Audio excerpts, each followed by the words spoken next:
A cop wife trapped in a car while her husband left with his mistress. A single dad did this. The first scream was swallowed by the rain, sharp and desperate, echoing only inside the crushed metal of a car that no one seemed to see. Headlights rushed past like indifferent ghosts, water streaming over shattered glass, while inside the wreckage a woman pounded weakly against a jammed door, her breath fogging the windshield as panic clawed at her chest. Somewhere nearby, a man who had sworn to protect her drove away, not looking back, not hearing her name carried away by the storm. If you believe in kindness, second chances, and the quiet heroes the world often overlooks, take a moment right now to like this video, comment your thoughts, share it with someone who needs hope, and subscribe to the channel. Stories like this remind us that humanity still matters. The woman's name was Elena Carter, and just hours earlier, her life had looked respectable and secure from the outside. She was the wife of a decorated police officer,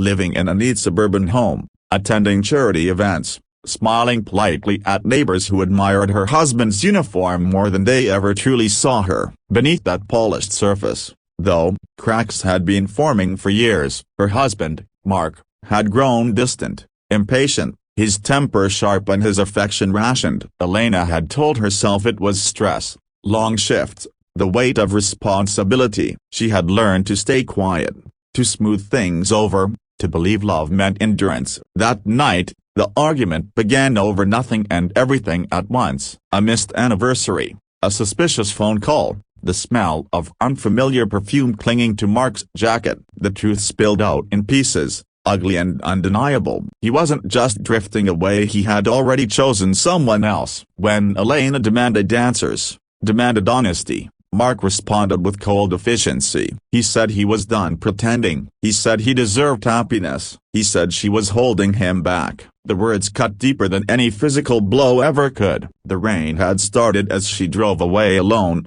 hands shaking on the steering wheel, tears blurring her vision. She wasn't speeding, wasn't reckless, just overwhelmed and exhausted. Then came the slick patch of road, the sudden loss of control, the violent spin, the sound of metal folding in on itself. When the car finally stopped, it was wedged against a barrier, the front end crushed, the driver's side door twisted beyond opening. Pain radiated through Elena's leg, and warm blood trickled down her temple. Her phone had flown somewhere out of reach. She did the only thing she could think of. She called Mark using the car's emergency system, her voice breaking as she told him where she was, that she was trapped, that she couldn't move. On the other end, there was a pause, heavy and uncomfortable. Then he said he couldn't come. He said he was busy. He said emergency services were on their way. What he didn't say was that he was sitting in another car, warm and safe, with his mistress beside him, choosing not to turn around. The line went dead, and Elena was left alone with the rain and the growing darkness. Miles away, on the same stretch of road, Daniel Reyes was finishing another long shift that barely paid the bills. He was a single father, his life defined by early mornings, late nights, and the constant balancing act of work and raising his 8-year-old daughter, Sophia. Daniel had once dreamed of more, but life had narrowed his focus to survival and being present for the one person who depended entirely on him. He worked maintenance at a warehouse, fixing what others ignored, often unseen and rarely thanked. As Daniel drove home in his aging pickup truck, he noticed something most people missed, a reflection that didn't belong, a flicker of movement behind the rain-soaked barrier. He slowed, heart pounding, instincts kicking in. Pulling over, he grabbed a flashlight and ran toward the shape in the darkness. What he found made his stomach drop. A crushed car, a woman inside, pale, trembling, eyes wide with fear and relief all at once when she saw him. Daniel didn't hesitate. He tried the door, cursed softly when it wouldn't budge, then checked her breathing, her injuries, talking to her calmly, steadily, as if he had all the time in the world. He called emergency services immediately, giving clear details, refusing to leave her side, to keep her awake. He spoke about his daughter, about silly things, about anything to anchor her to the moment. He draped his jacket over her shoulders, shielding her from the cold rain. Standing there soaked and shivering himself, minutes stretched into an eternity. Elena drifted in and out of consciousness, fear tightening its grip each time her eyes closed. Daniel kept talking, kept reassuring her, even as cars continued to pass by, their drivers unaware of the small, desperate battle happening just beyond their headlights. When the sirens finally pierced the night, relief crashed over him so intensely his knees nearly gave out. Paramedics worked quickly, carefully extracting Elena from the wreckage. As they loaded her into the ambulance, she reached for Daniel's hand, her fingers weak but determined. She didn't know his name, didn't know anything about him, only that he had stopped when no one else did. Daniel squeezed her hand back, offering a tired smile, telling her she was going to be okay. At the hospital, Elena learned the full extent of her injuries: a broken leg, a concussion, bruises that would bloom across her body like dark flowers. But she was alive. When a police officer arrived to take her statement, she asked if her husband had been notified. The answer was clinical, distant. Yes, he had been informed. No, he hadn't come yet. Mark eventually arrived hours later, not alone. The woman with him stood awkwardly in the hallway, her presence a silent confession. Mark's face showed irritation more than concern. His questions focused on logistics, on reports,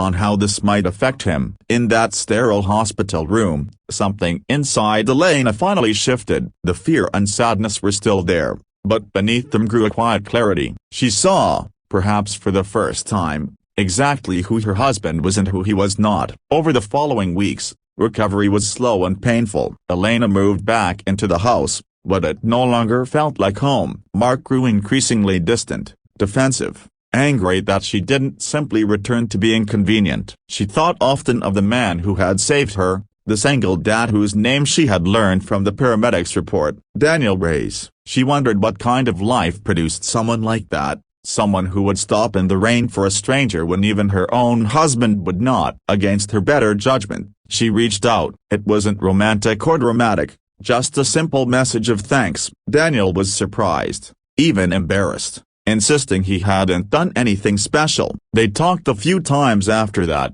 short conversations that gradually became longer. Elena learned about Sophia, about the long hours, about the quiet pride Daniel took in being reliable. Daniel learned about Elena's marriage, about the loneliness hidden behind appearances. When Elena finally found the courage to leave Mark, it wasn't explosive. It was calm, resolute, and irreversible. She chose herself, her dignity, and the fragile hope of a life built on truth. The divorce was messy, as these things often are, but she endured it with a strength she didn't know she possessed. Daniel never tried to rescue her. He simply listened, supported, showed up in small, consistent ways. He fixed a broken step at her new apartment. He introduced her to Sophia carefully, respectfully. Over time, something gentle and real began to grow, not out of desperation but mutual respect and understanding. Months later, Elena stood at a community event, watching Daniel laugh with his daughter,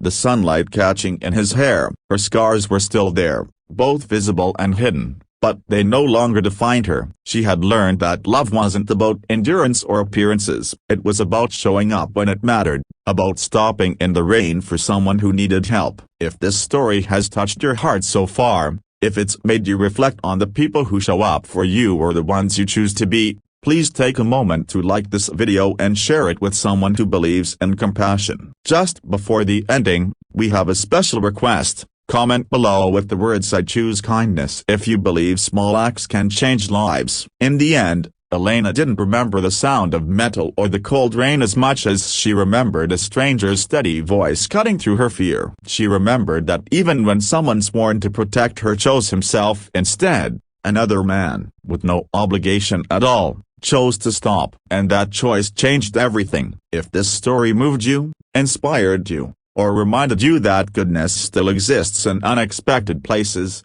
please engage with the video. Your likes, comments, and shares help these stories reach hearts that need them.